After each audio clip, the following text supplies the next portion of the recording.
Good morning, Sacramento. Yes, good morning, good afternoon, good evening, depending on when you're listening to this broadcast. We are live streaming and live on the radio in Sacramento. I tried to do that Robin Williams, good morning, Viet. I watched it over the weekend. I love that show. That was a great movie. I just watched one that was Inside My Mind, which is like a little documentary about him. Oh, really? It was actually pretty good, man. I saw a lot of things that you learned that you didn't know. Like, I didn't know that he was with Jim Belushi the night that he overdosed. Like, wow. He had just left the party. I didn't know that either. And I was like, wow, I didn't even know those two hung out. I knew they were comedians and they both were in the same spot because, entrepreneurs hang out with entrepreneurs. Yep, absolutely. Which I'm excited about today's show because it's one of my favorite topics. Yeah. Entrepreneurship, right? What is it? What is it about? Right. And so I'm excited about today's show. But how was your week? My week has been great, and it's not over. I mean, my kids have been going to church camp, and my oldest son is in a math camp right now. So he's like, man, I'm going to math camp, 8 a.m. every morning, getting back in the groove. So the family has been doing a lot of activities, and me and my wife are like, whew, I'm tired. I'm tired. Yeah, we just keep going, right? You just keep going. That's what entrepreneurs do, is that they get enough family time in so that when they're knee deep in it, they can be knee deep in it. Right. But a lot of entrepreneurs lose sight of that. Is like, for example, I was talking to a gentleman yesterday, and he was talking about Gary Vaynerchuk, and I said the only thing that I don't agree with Gary, I love him, I love following, I love his comments, but I don't agree with the 20-hour workday, the 18-hour workday, and just grinding. And that's a mindset that's been instilled in him since he was a kid, because coming over to America, you had to work for what you wanted, right? The American dream. Absolutely. But the American dream is truly family. Yeah. And friends and a home. So when I look at that from entrepreneurship, is that I need to have that mapped out first.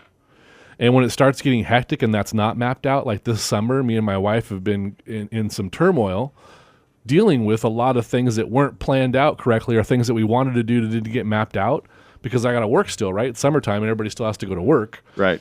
But if you don't put your life first, the statement, entrepreneurs have 7 Mondays, is true.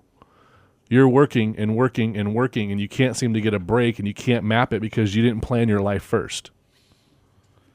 So a lot of the bullet points that I look at, and if you go to our Design It course, or even our Instant Authority, or Discovering a Match, or our NLP, we teach you've got to put what you want ahead of you. Yep. If you know what you want and you start aiming for it, things get to be a lot easier for you. But you got to know what you want. It can't just be, I'm going to do this and this, and it's they call them means goals.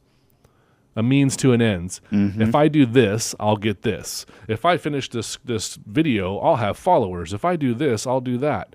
Those are all means goals. You got to set a goal that's actually mapping out what you want in life. What do you want in life? Well, and I think that's key, because you've got to design your business around your lifestyle. Yeah. Right? And what you want out of life. And this is why you have the course that called Design It, right? Yep. It's all about designing your life around your business. Yeah, design your business, gain your life. Yep. So when people come and they're like, we're going to this crash course marketing, we're going to learn all this marketing stuff. Absolutely you are. Right after I fix the mindset. Right after I let you know that you need that morning time, that you need that one-on-one time, you need that time to refill yourself. Because if you're showing up half empty, then what good are you to anybody? To your boss, to your colleagues, to your clients? What good are you if you're half empty all the time? Yeah, and even though the show today is about entrepreneurship, it doesn't mean just solely being an entrepreneur of your own business, but you can be an entrepreneur-minded individual within some type of employment as well. I call it the 1099 attitude versus the W-2 way, and I actually have a book that's coming out called Unleashing the Entrepreneur, and that's the solo entrepreneur, the entrepreneur that still works for someone, but acting like the CEO of a company, but having that entrepreneur mindset. And so as we go through the show today, I think that, we're going to be getting into some pretty deep discussions about entrepreneurship and the mindset around it. And we have an incredible guest, Lydia Lee, who's lives out of Bali. She's in Vancouver, I think, now, but she's got a program, and she's a coach and founder of, Screw the Cubicle, right? And really about designing that lifestyle as we've talked about today and in entrepreneurship. So Yeah, it's going to be a great time for you guys today. And one of the things that stuck with me is from some of the shows previously, a guest came on there, and they basically said, if you want to set a goal, it's not what you want to achieve, it's who you want to be when the goal's been achieved. And I was thinking about that, like, at first it threw me off for a second. Like, what do you mean, who do I want to be? I want to grow up and be a doctor. I want to grow up and be my thing was an environmental scientist when I was young, a marine biologist when I was a little kid. But when I started thinking about it, they're totally right. Let's say that you achieve everything that you wanted in your work and in your life, then who are you at the end? And just looking at that and saying, okay, well then who do I want to be? As an entrepreneur, do I want to be known for my philanthropy? Do I want to be known for how big my heart is? Do I want to be known for being that 100% guaranteed marketing company that'll always thrive for you? Or do I want to be known as a person? Like when you talk about Warren Buffett, and they talk about how he takes exact change to get his fast food that he always gets his whole life, and that's who he always wanted to be, and nothing's changed. Same car, not very extravagant lifestyle, just keeps it basic because he already knew who he wanted to be, and then that goal achieved it all for him. And now he has no problem ever being who he wants to be. So knowing that and thinking about what that was said on this show is that your goal should be who you want to be as an entrepreneur. And I loved it. I thought it was great. It's true, because the more your mindset starts driving towards that, the better you're going to be. So today, Lydia Lee is coming on after the break, and she's going to talk to us about entrepreneurship and how to basically coach you and escape the screw the cubicle movement to inspire people. So after we get back, we'll have Lydia Lee on In the Now, Money 105.5. are you ready to rock? Rumble! Oh, you can't say that, huh? No. Trademark infringement. Are you ready? Money 105.5. Yes. Mike Driggers, Brandon Heinz, we're here. We're making it live and snappy this morning. Oops, the camera just went all over the place. That's all right. That's how it works. We're making sure you're paying attention online. If you're streaming online on our Facebooks at the Now Academy or Brandon Heinz or Mike Driggers Jr., either one of those places you can get the live stream. So, man, I'm excited. Can't wait. I'm so excited. Just can't hide it. So we have a special guest today, Lydia Lee. And before we introduce her, let's tell a little bit about her background. So she started a movement called Screw the Cubicle, and it really is to inspire people to break away from the shackles of conventional work. From building a business to forging freelance careers, she's already helped hundreds of talented professionals repurpose their life, their skills, creating a better venture or a better version of their career, depending on what it is that they want. And she's one of the top influencers in the market today. And so we're excited to have her. She's based out of Bali and works out of there, and and does some incredible stuff. So let me introduce Lydia Lee. Are you out there? I am. Hi, Mike and Brandon. Hi, welcome to the show. We're so excited. Entrepreneurship's our favorite topic, so we love it. Yeah, and I'm glad I'm here in Vancouver on the same time zone for one, so I can get to call in. Yeah, it would. What time would it be in Bali? If I think it's well over midnight and well past my bedtime. Yeah. So tell us about this movement. Tell us about Screw the Cubicle. Yeah, Screw the Cubicle was a movement I needed, to be honest, when I was breaking out of corporate 6 years ago. And it came as actually not a business when it first started. It wasn't my first business at all. It was actually a blog that documented my own transition. And to be honest, my own identity crisis, transitioning from being an employee to a sort of entrepreneurship environment, and then it became something where people started reading it. People started asking about, not only did I want to learn about business stuff, but I actually really want to learn about what that journey actually looks like, from shifting my mentality and the way that I do my work, the way that I can sell myself, the way that I can earn a living independently. That's not always just about business practices, right? It's a lot about the emotional journey that happens. I always say the first year of business is like 10 years of therapy, isn't it? Yes, it yes. really challenges you in all sorts of ways, right? Absolutely. Yeah, so I developed it from a blog to a training program to retreats and sort of more hands-on help, because a lot of people feel very lonely in this journey of transition. You know, none of their friends and family potentially are supporting potentially that dream, or they just don't have the peers, you know, around them that are doing anything else different with their lives. So it's hard to be inspired. So it really was my sort of act of love for myself in a way, something that I would have needed, a community I would have needed when I was transitioning, and what I was creating at the time was to really help other people that were in that position, you know, and be connecting them to the right resources, the trainings, and people that are going to help support their journey of that transition. That's exciting. You know, that's the thing about, you know, I love what you said there, that a lot of people don't understand, you know, when you do pursue the entrepreneurship, their family and friends, they have no clue or concept. Because they've been so programmed to think about the W-2 mindset, right? Because it's all, everything's about the effort you put in, right? Your earnings come from what you do. And sometimes that can be a challenge, and other times it's a huge reward.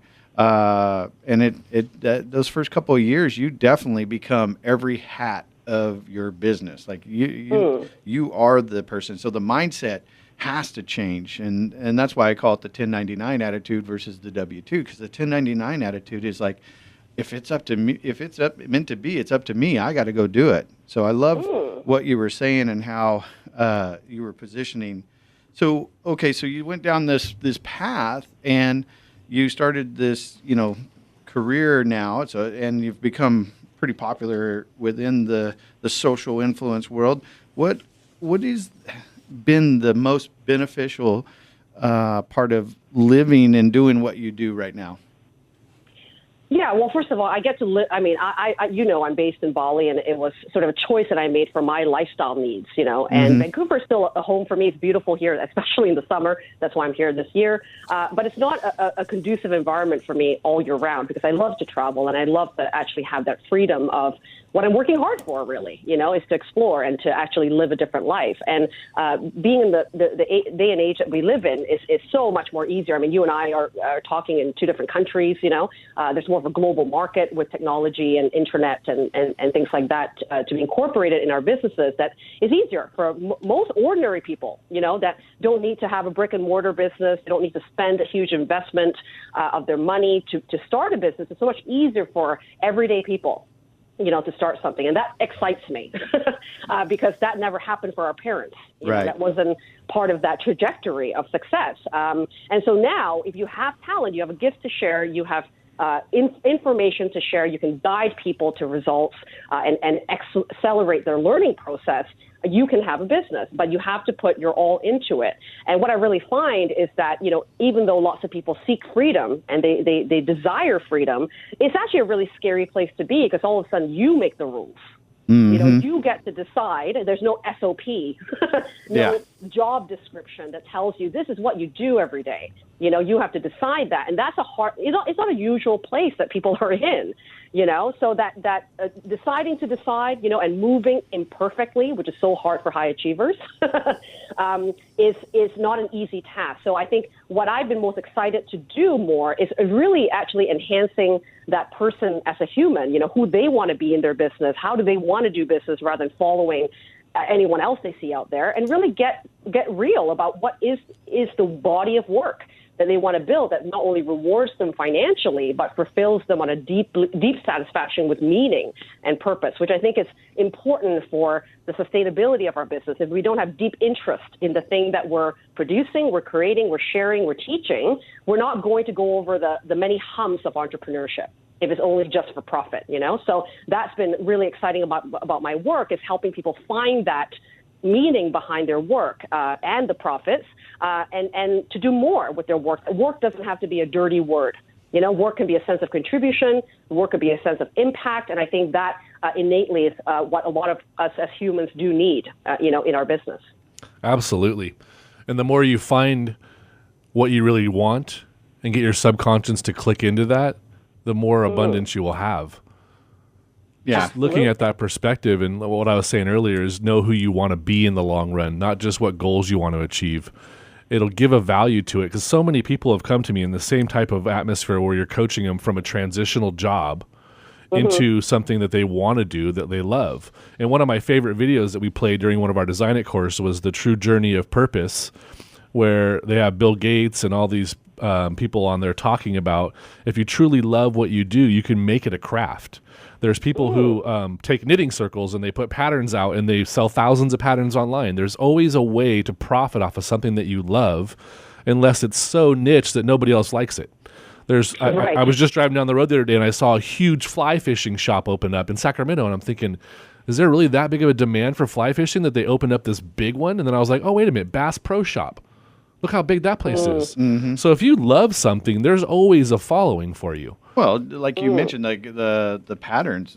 I know a woman that makes millions of dollars a year teaching people. They have she has an online course. She actually has a live event where they come and they do these knitting patterns. Yeah. You know, so I mean, you really can do something around what you're passionate about, and I think that's the key, right? You don't want to be doing something you're not passionate about. I always tell people, are you willing to talk about this? Because I train with other thought leaders. Yeah. That are you willing to teach this for the next 5 years? If you're not, you've got to find that right passion. And I love the fact that you're talking about that. So what's some advice you would give someone who wants to know what business they should start? Yeah, that is one of the biggest questions people have. And to be honest, there's not a lot of resources out there about that. Sure. You know, there's lots of business courses and sort of like you have to have an idea ready in order to launch it and market it. And that's, you know, the place that people think they start in. But if you don't know what business to start or why you're starting that business, of course, none of that business strategy will help you, you know, if you don't understand the foundations of your work. So for me, it's all about looking at what already exists. Most people are looking very externally, you know, in terms of thinking about a business idea. They'll start looking at the trends. They'll start looking at what their neighbors are doing. You know, they start getting what I call business pornography, right? Yeah. Constantly looking out there of what other people are doing. And then when it comes time for you to perform, you don't get anywhere. Just like porn. Yes, right. You know, and so they're consuming that information, but not really looking internally, like, what am I already equipped with? Because very likely, if you're in corporate, you've been successful in some way, climbing that corporate ladder, you've got talent, right? You've had a version of success. And maybe part of that, you know, what you've been doing in corporate so far, maybe tainted by horrible bosses, you know, or procedures you don't like, or your value systems being challenged. But at some point, you are attracted to particular jobs for a reason. You know, and if you really look into your history of your jobs and you look at qualities of particular jobs that you've got, you might be able to see some themes that really bind these sorts of roles together. You know, so don't look at your jobs just as job titles of what that looks like, and yet you have to do that again. But more around, again, the qualities and the themes of work that are coming from that. You know, why were you attracted to those jobs? And so very likely the business idea that you should be starting already exists within your experience. It's about making sure to take that inventory of what's happened in your life and really realize what are the things that have lit you up in the past. You know, what sorts of causes do you want to be a part of? Who are the type of people you really want to help and actually are very familiar with? Mm-hmm. You know, and that's the age-old question about passion. It's too big of a word, to be honest, for people to consume. You know, passion is something that people think, I got to have this Gandhi moment where it like hits me in the face and I wake up one day and I go, this is the thing I'm supposed to die with. Yeah. And it doesn't work like that, you know? That's why I like using the word of like, what are you curious about? What are your deep interests, things that you're already reading about, you're talking about it, you can't stop talking about it. What are these things that already exist in your vicinity? And where can we explore deepening that work? Where can you contribute your skills and your strengths to solve some problems in that particular topic you have deep interest in? Right? Yeah, the one that lights you up. The one that everywhere you go, they're like, oh, he's going to bring that up again. Yeah, you know, you're probably reading about it. You're listening to podcasts about it. You're in, you know, your life already gives you clues about what you're attracted to, in a way, you know. Yeah. And so that I really believe in repurposing, right? It's like what you already know and have that you can start today, and actually go with the right for right now idea, because none of these ideas will be perfectly, you know, formulate it right away. You know, it's something that's good enough to start that you can explore, and that merges and shifts into sometimes bigger work that you tend to do, but you have to start. Yes. Because you can't keep waiting for that Gandhi moment of passion, because passion is a feeling. You cultivate that. You build your passion into the work. You water it. You grow it. It grows with you. Yeah, you don't want to get where you analyze till you paralyze, right? And you just don't. Exactly. And then you don't launch anything. And then so what your key points were that I liked was what already exists in you, what's lit you up throughout your job, what traits do you know that you could thrive at, which ones are you already thriving at that you could break off into a business. So we're going to go to a break here in a minute, but I want to really hit that. What's right for right now? Yeah, I love what's that. right for right now? What lights you up? Who do you want to help? What strategies do you already have inside of you that could actually help another person get to where they want to be? So when we get back after the break, we're going to basically deep dive with Lydia Lee and screw the cubicle on Money 105.5 in the Now. With Mike Driggers and Brandon Heights. Welcome back. We have Lydia Lee on the show today, and very inspiring. She's the founder of the corporate escape coach of Screw the Cubicle, a movement to inspire people to break free from the shackles of conventional work, which in some places, similar to your instant authority course where you're teaching people to take that authority that they have inside of them and that knowledge that already exists in there and use that to break free of something. Learn that transition. I mean, so many people get to a point in their life where they wait till about 10 years before retirement and they really want to get out, but then they're trying to get to that means to an end to finish up. So right before we left, what already exists inside of you? What lights you up? Who do you want to help? So right now with Lydia Lee on the line, you guys can go to screwthecubicle.com and check out her website. But right now we just have some more questions on what can our consumers do to really find that piece? What would be the first step they would take, Lydia, to really think about what's already inside of them? Yeah, the first thing I would do if I were in their shoes is to get to know who they are first, what they come equipped with. Very likely when we've been working a 20-year career, we don't look back and sort of go, what has that journey looked like? As we talked about before the break, is to take notice of things that have lit you up, right, in particular jobs and pull out qualities of the types of strengths, the skills, what actually helps you to work best, certain environments, certain ways of helping, certain ways of service are much more in alignment with who you are rather than something you have to do. There's a difference between what you can do and have to do versus what you want to do, right? And we've all got jobs like that. Yeah. Where we showed up and did the job, we're trained to do it, but it wasn't something that we would ever do again. And so you sort of make a short list of strengths and skills and, tangible and intangible skills and strengths you've got to sort of know what weapons of choice you're playing with here, right? Just look at them as tools. If you have a tool belt around your waist, you can pull out these tools whenever you wish to, and you can once you find where you're going to use those tools, who you're going to serve, and what problems you're really going to solve, right? Absolutely. Now, the second thing that is important to a business, a business doesn't exist without solving a problem, right? We're either providing a desire or eradicating a pain. And figure out what that looks like for you. So when we think about problems to solve, it really is if you can solve a problem that garners an exchange of value, right? Which is why you get paid. You Exactly. Can't just, it's that, when people start to go to me and they say, can I just start a blog and hopefully money will just roll in because I'm popular? It doesn't work that way. I wish it was. I wish. All of us would be blogging and making tons of money just by content.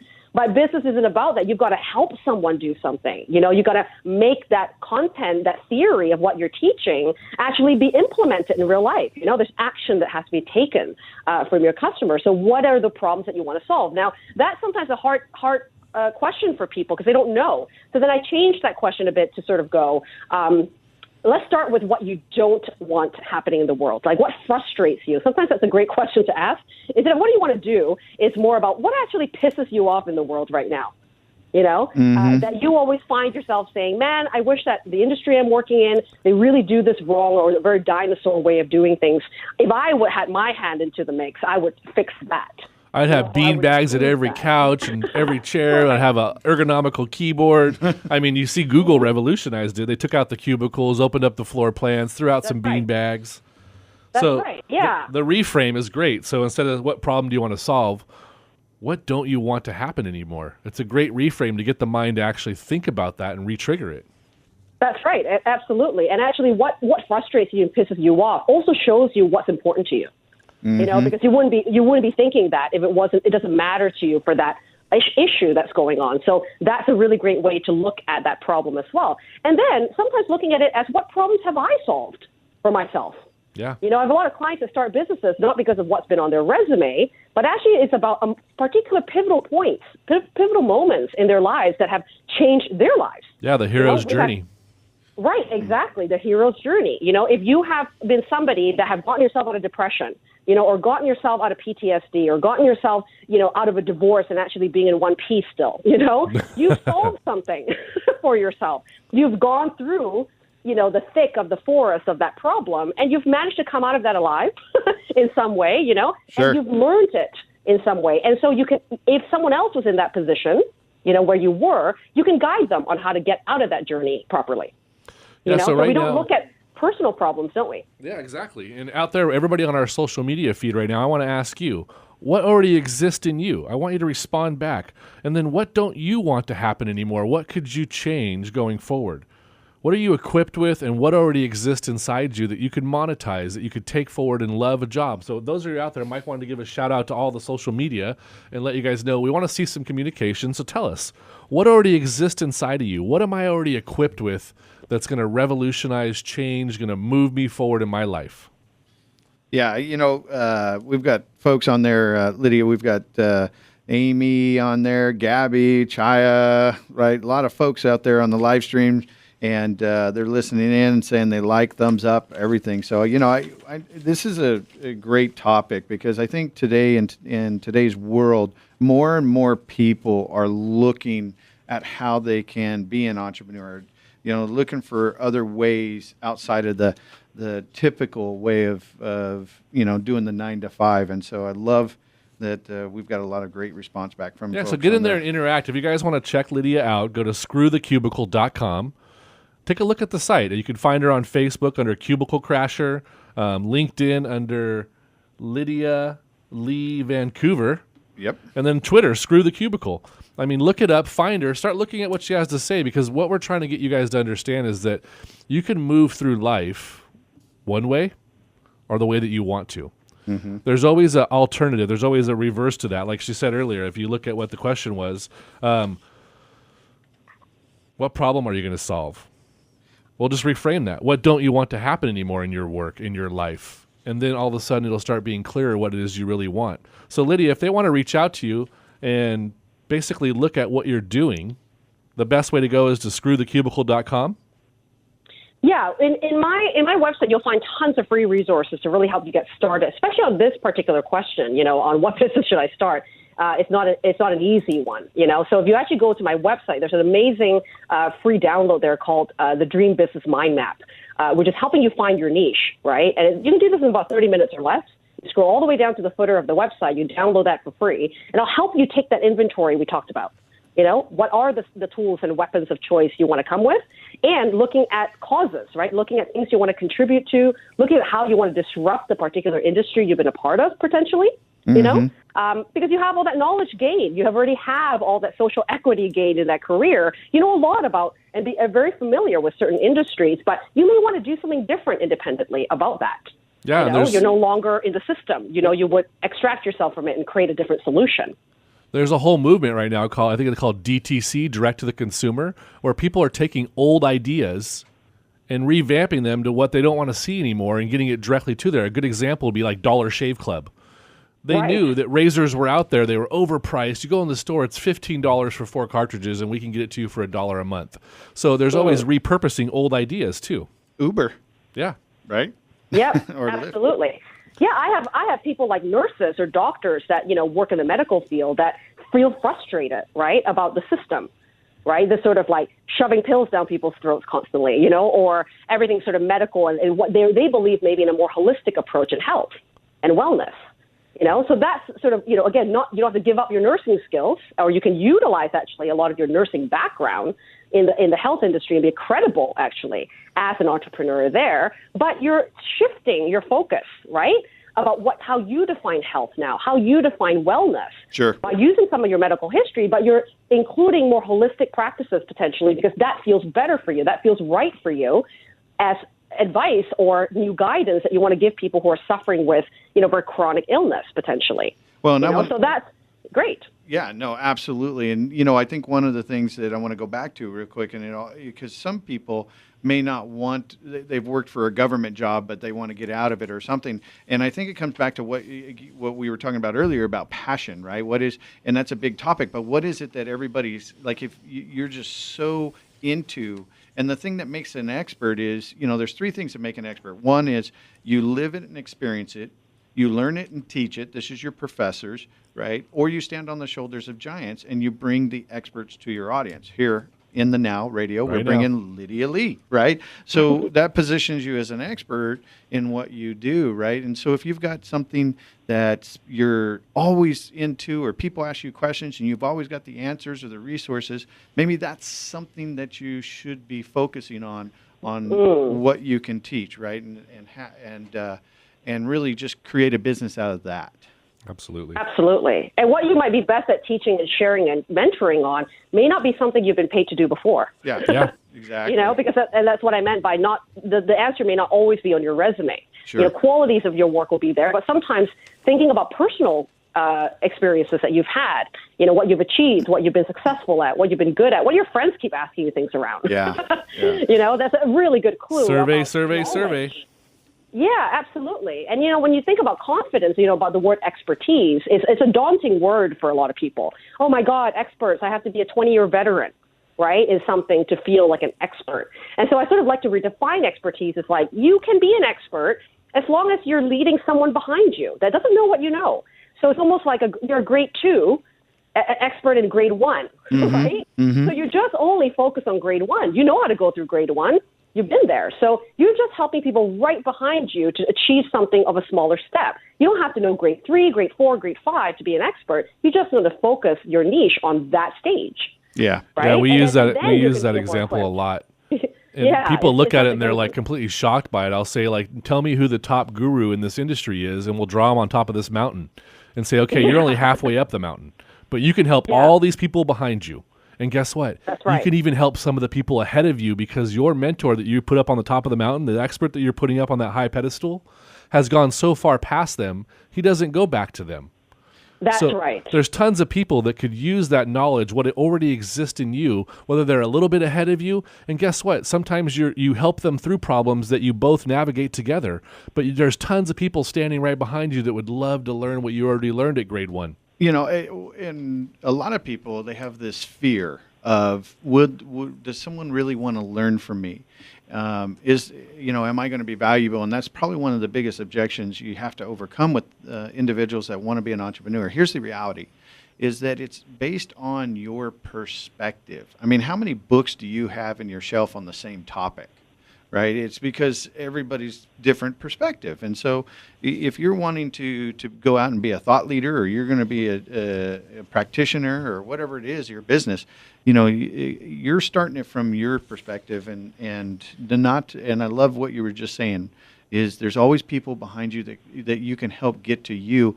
And if you're constantly mastering your trade, you'll always be ahead. That movie with DiCaprio, right, where Catch Me If You Can, right? And Tom Hanks in the movie finally caught him, and he said, how was it that you could teach university law to students? And he said, well, it was easy. All I had to do was read one chapter ahead. And so if you in life, in your business, if you're constantly one chapter ahead of everybody else, there's always going to be a following. Someone's going to want to learn from you. Absolutely. And in a way, because you're close to that stage, you sort of, you know what that stage looks like. You're the best person to serve them because you're not too advanced in a way. You're exactly. not at this guru status, because that's not going to help them at where they're at, and where they're at is the most necessary step that they need to take, right, to get to that next level. And you're the right person to do that. I'm so glad you mentioned perspective, because a lot of people try to go, how do I be different? How do I really disrupt, that industry and stand out, right? Not in the sea of sameness, but really stand out as someone, as an individual. And the only thing that you really have that's going to stand out is you. You are the asset of that company. So there's nobody on the planet, not one person, that has exactly the same, print as you do, in the sense of your story, your perspective, your values, your personality. No one has that same formula. So if you stand out that way and you keep committed to actually sharing your thoughts and your ideas, even if people disagree with it, and be very distinct about your difference, then you're going to attract the right people that are in alignment, right, with the way you want to approach things or the way that you see the world. Absolutely. You're not going to serve everybody. So our producer's saying, go to commercial, go to commercial. So when we come back, we're going to deep dive into that. It's you. Right. You're the unique value.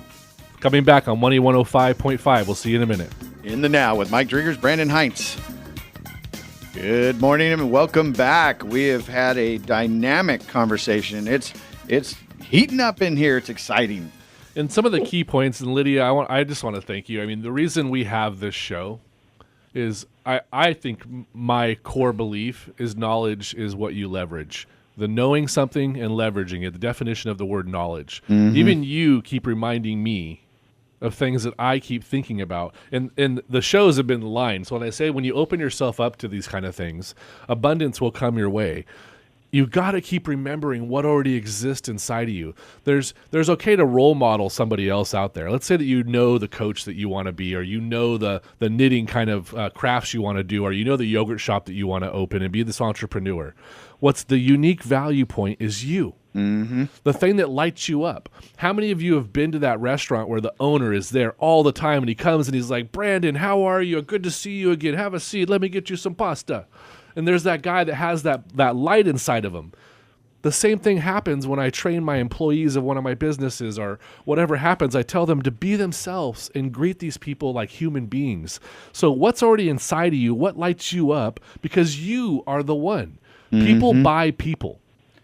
Nothing in life starts until you start, right? And so I believe this in true heart. If you look at all the successful businesses that have been out there, it's always because they were different. They were themselves. They didn't go and copy someone.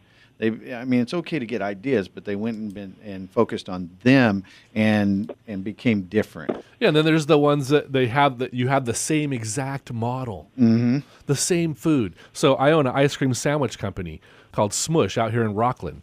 And we have the same ice cream that ice cream stores have. We have cookies, are a little bit better maybe. We have better toppings, whatever. But our unique value point is the experience on how we treat you. Mm-hmm. What was the best part of your day today? And the consumer has to answer that, because I'm telling the people, be yourself. The unique value point is you as the employee. So when you look at all these things that you're doing, you have to understand that you have a light inside of you. Every one of us has one, and it's different.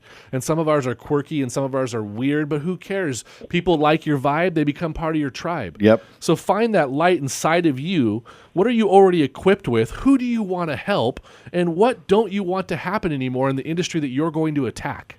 That's going to create the vibe and the energy you need to do this. Now, if you need a coach, you can call Lydia Lee and go to her website, because this is what she does. She helps you break those barriers. So screwthecubicle.com. Yes. Check it out. Yeah, exactly. So Lydia, what's the one question we should have asked you?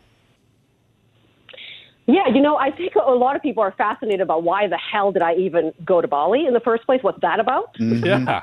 And I'm not. I totally understand that one. yeah, you get that. It's a tropical paradise. Who doesn't love that? Yeah. But there's a strategic thing there, by the way, and it wasn't something I found out until I landed there, to be honest. Everyone's read, Tim Ferriss's book, The 4-Hour Work Week, right? You're pretty much familiar with it. Now, to be honest, I read that book about 6 times, and I didn't get it. Because a lot of the case studies that were in that book, in that first version anyway, were a lot of techie guys, isn't it? Like drop shippers and Amazon guys, or tech people, coders, programmers, and so forth. And I never saw myself in that category, so I always thought there's no way I could have a location-independent business. Everything I do is so service-based, I've got to be in front of the customer. I didn't yet train myself on how do I provide that intimacy, how do I provide that safe place continuously for my customers without actually being there. And that was a skill set I had to learn, for sure, but that wasn't even in my reality. You only know what you know, right? Yeah. And so that's why it's so great to expand your knowledge by listening to radio shows like this, or getting a mentor, getting a coach, right? And so I think when people ask me that question of why Bali, why is this the right place for you? And again, this is my right for right now place, because it sort of ticks the boxes of the lifestyle needs that I want, and I'm willing to work on making my business digital and location independent to support that lifestyle, because that's what it's all for, really, for me. Right? Yeah, and that's where everything is going. Everything is going digital world. Mm. I do NLP coaching. It took me a long time to actually have the intimacy over Skype and then over Zoom, and then realizing, oh my gosh, you can actually be just as impactful over the internet as you can in person. And it's a mindset. Like you said, it took a strategy to get you there. It actually took a mindset shift to let you allow 100%. yourself to do that. When I first started off, 15 years ago in marketing, one-on-one with big companies, I had to be in my office. I don't want to meet you at a Starbucks. I don't want to go to your conference room. I want to have all these tools around me in case you stump me. And this is probably 22 years ago. And I finally started realizing about 10 years ago that the knowledge is always inside of me. Mm-hmm. There's nothing that's being, I need a Rolodex. Oh, I need to pull up my file real quick. Oh, let me show you this presentation. And one of my mentors finally said to me, I quit going to presentations. I don't do them. You want to hire me? Let's talk. Let's see if it's a good fit. I don't go out and do presentations. And you won over so many jobs by just listening. So you're right. It's what's right for you right now. I love that. Absolutely. And also, even in digital content is changing. People are no longer buying information. They can find it.